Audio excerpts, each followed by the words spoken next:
Welcome to Build a Better Financial Future, the podcast for first-generation high earners who want to do more with their money. If you're ready to take control of your financial future, you're in the right place.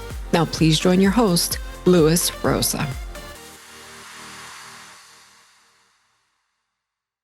Hello and welcome to another episode of the Build a Better Financial Future podcast. My name is Louis Rosa and I'm your host. Thank you all for tuning in. I'm sure you've all heard about the huge mega bill that the Trump administration recently passed. It has a lot of changes. There's a lot of controversy because it does cut a lot of programs that people thought that would never be cut, like Medicaid and food stamps and other things. But there are some things that are in fact good as well in it that particularly affect people in terms of taxes. And I wanted to discuss that. How does it affect you? There's a lot of different ways. I picked out the top 12 things that is going to help people in terms of their taxes, things that you should be aware of. I'm going to try to make this, as usual, small and precise so that it's not too overwhelming or complicated, but just a lot of food for thought here for you to either speak to your financial advisor or your accountant. If you're not already working with one, you should, because this can impact the rest of the year for you and maybe some things that you should be doing differently as a result. You know, I'm a big believer in tax planning, not just doing your taxes during tax time, right? There are things that you can do during the year to help improve your tax outcome. So let's dig into it, right? So I'm going to break this into three different sections. I'm going to tell you what's new, what's changing, and also what's not that much talked about that's also new and or changing, but you don't hear about some of those changes in the news. So I wanted to talk to you about those as well. So in case you're not aware, the President Trump, back in his first term, passed the Tax Cuts and Jobs Act. He signed that into law. It went into effect in 2018, signed it in 2017. And that created a lot of different things. It was a huge tax cut at the time. So what this bill does mainly is it makes those changes permanent. That way, the tax brackets and a few other things that were supposed to expire as of December 31st, 2025 are now permanent, and they've been extended. So as far as you know, for the past several years, a lot of the things are not changing, the tax brackets and things like that, right? And some of the other deductions that were created as a result, like the standard deduction that got doubled, in a sense, those are all being extended. So let's go into the ones that are new. I want to talk about the ones that are most headline grabbing because you hear a lot about them in the news. I want to provide some clarification as well. So the first one is the no taxes on tips and or overtime. You know, a lot of people have reached out and be like, hey, is it true that there are no taxes on tips or overtime? Not exactly, right? So there are some provisions in this bill that do allow for some tax benefits for those of you that get overtime and also tips, but it's not like it's 100% no taxes on tips or overtime, right? There's always a catch. There's always a what if when you're talking about tax law, right? There's always some sort of income guideline or something, right? So let me tell you what those are. No taxes on tips or overtime. The new law caps that deduction. A tipped income and overtime income is going to be $25,000 for joint filers, so married couples filing jointly, or $12,500 for people who are single. Now, that doesn't mean that it's going to impact you on your day-to-day paycheck. What it does is you're going to continue to pay taxes, have taxes withheld for federal, state, and local, if you live in a state and local place where you get taxed, also Medicare and Social Security. So it's not going to impact your day-to-day. You will continue to get taxed on those tips and overtime. However, at the end of the year, then you can deduct the amount of income up to $12,500 for singles, $25,000 for couples married jointly from your overall income, which in a sense will end up either giving you a bigger refund or having you owe less. So it's a tax benefit either way. But I just wanted to clarify because I don't want people to think that if they get tips or overtime, that automatically they're going to see that much more in their take-home pay. That's not the case. That all gets settled basically when you file your tax returns the following year. This is a big clarification there. Another thing to know that there is an income phase out for those that are single, above $150,000 of income, it starts phasing out. So in a sense, if you make $200,000 and you're getting tips overtime, you're still going to pay taxes on those, right? There's a phase out that begins at $150,000 for singles and $300,000 for couples married filing jointly, right? So a lot of people that get tips overtime maybe are under those limits anyway, so they'll see some sort of benefit. But I wanted to make sure that you understood that clarification. The next big one is a lot of people thought that there'll be no taxes on Social Security. That is also not the case. There are some additional benefits for seniors who are age 65 or older, but there is, in fact, still potentially for people to pay taxes on Social Security. You know, a lot of the times when people that are on Social Security, if that's their only source of income, very often they just don't pay any income tax because they're under the income guidelines to pay taxes on anyway, the standard deduction or whatever it might be. However, when you have seniors, like I have clients that are still over 65, they still work, or they're not working, but you have other sources of income like a pension, or you take money out of your 401k or your IRAs, and it creates taxable income, right? So what this is doing is giving seniors that are age 65 or older a deduction of $6,000 that they can reduce from their taxable portion of the Social Security. So for individuals, it's $6,000. For couples married filing jointly, is $6,000 each, which would be $12,000. Now, this is in addition to the already existing $2,000 single filers and $3,200 married joint deduction for age 65 and older. So this adds another $6,000 each, which is great, right? So key distinction here, though, it's not that Social Security benefits aren't taxable. It's just that you deduct $6,000 off the taxable portion of your Social Securities at the end when you file your taxes. Again, it is a benefit, but it's a key distinction, right? Because some people will continue to still pay taxes on some of the Social Security.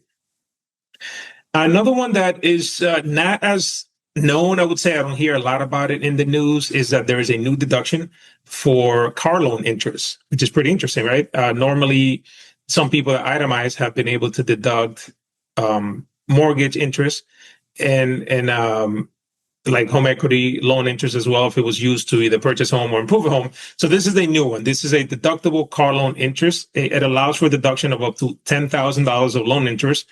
Now, there are some caveats. The vehicle has to be purchased in the United States. It has to be the final assembly as well, has to have been taken place in the United States.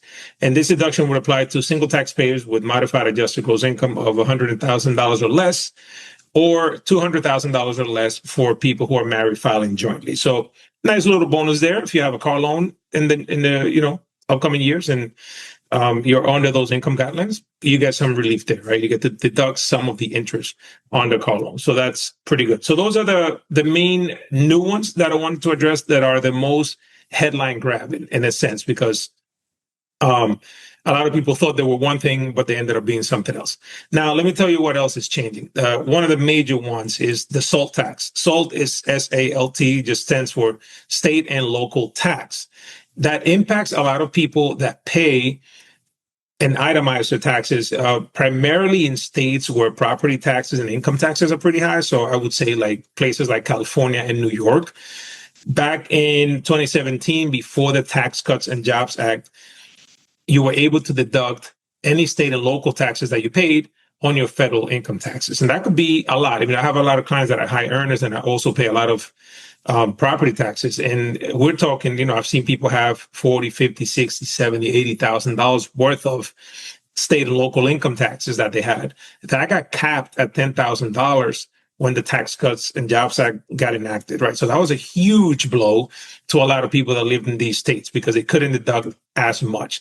So some relief there. The SALT is being increased from $10,000 to a $40,000 cap, which is a lot better, 4 times as much. For incomes, it starts phasing out at $500,000 for people that are married filing jointly, or $250,000 for individuals filing separately. After 2030, it goes back down to $10,000, and then it becomes permanent. So that is some good news there for people that pay a lot of property taxes and state and local tax, right? Because you'll be able to itemize your deductions much higher now. And again, this is one of the reasons why you want to do tax planning, because now that may change the whole game for you in 2025. You might be able to change your withholding to take more home because now your deductions will be bigger. If you were going to owe, you would likely owe less because now you get a bigger deduction. So these are the kinds of things that you want to look into now to see if there's anything that you can change today to help optimize your outcome now and also at tax time. The other thing too that got extended was the standard deduction. You might not even remember this because it's so many years ago.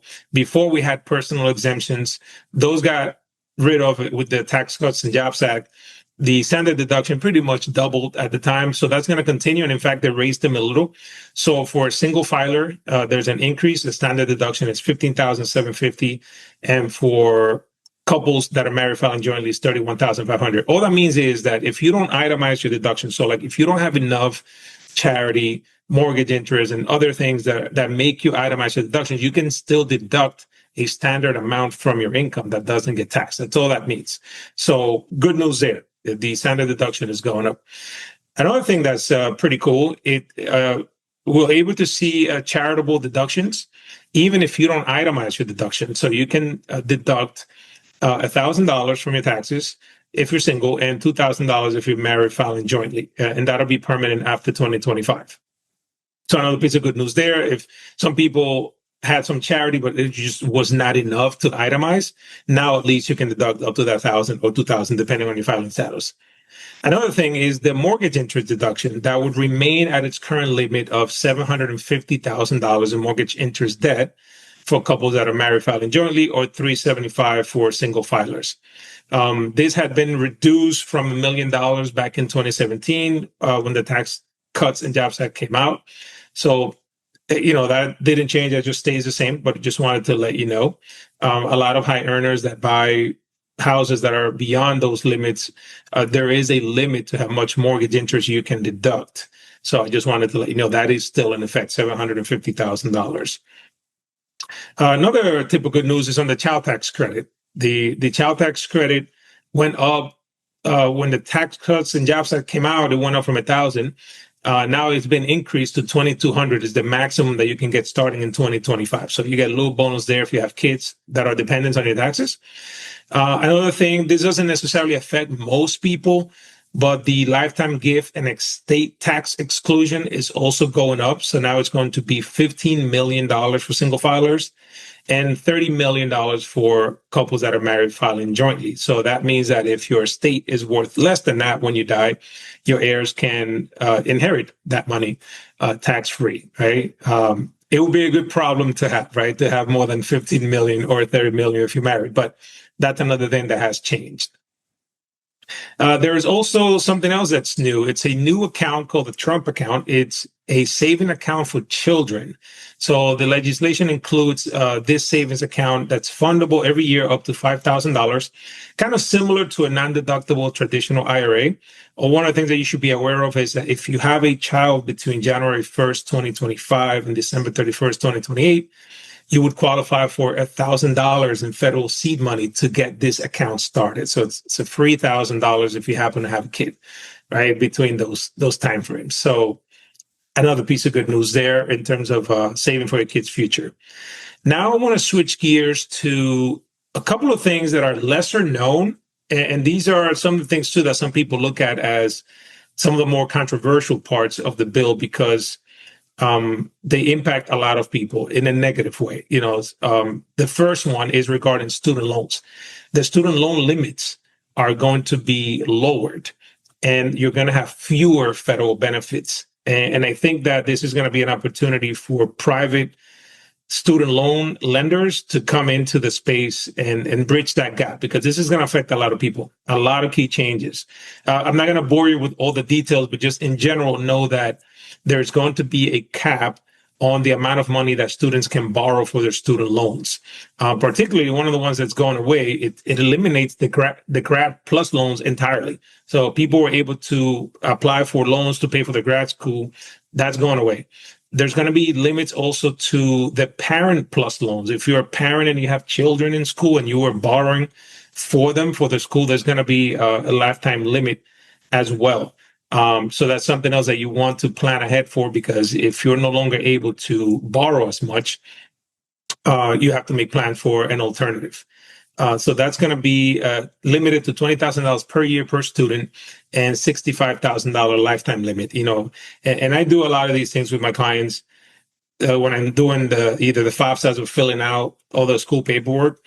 Schools are a lot more than that now. I mean, $20,000 is a joke. I've seen schools that are 20, 30, 40, 50 grand a year, right? So very important to have saved money in a 529 plan. But if you haven't, sometimes you have to resort to borrowing on a plus loan, right?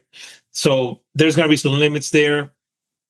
Good alternatives, I'm sure, will come up from the private sector, but needed to point those out as well. And then another one, this is a pretty big one as well, is the energy credits. Particularly two of them I'm going to talk to you about as they affect you as the consumer. The energy credits for buying a car, that's going away as of September 30th of 2025. So if you were planning on buying an EV, an electric vehicle, like well, I guess I won't say brands, but whatever, you know what I'm talking about. If you were planning on buying an electric vehicle, then you have until September 30th to still be able to qualify for this credit. It was $7,500 federal tax credit for a new one and up to $4,000 for a used vehicle. So if you were planning on buying a car that's electric and you want to take advantage of this credit, you still have a few months to go. September 30th is the deadline. The other major one was in relation to the solar panels. So this bill scraps the tax base for consumers who make their home more energy efficient. So like if you were planning on installing rooftop solar, electric heat pumps, efficient windows and doors, these credits would end after December 31st, 2025. So that's another major one, right? So, definitely some good stuff there that allows for you to plan, some stuff that's not so good. There's some deadlines that you may want to meet if you were planning on, for example, buying an electric car or doing some home improvements to your home that were energy efficient. But overall, these are the top 12 things that I wanted to make you aware of, because there is some opportunity here for you to improve your tax situation, and you don't want to wait necessarily until tax time. You want to make sure that you plan ahead, and this is part of the importance of having a financial plan in place, which also looks at your taxes as part of the overall financial plan, and also how all these new laws and changes affect you personally. So I hope that you found this educational. Hopefully you have some clarification about the most talked about clauses in this bill. And as always, if you have any questions, you can always send me an email, hello@buildabetterfinancialfuture.com. And thank you for listening. I'll see you in the next episode. Thank you for listening to the Build a Better Financial Future podcast. If you enjoyed the episode, please remember to subscribe and share it with someone who could benefit.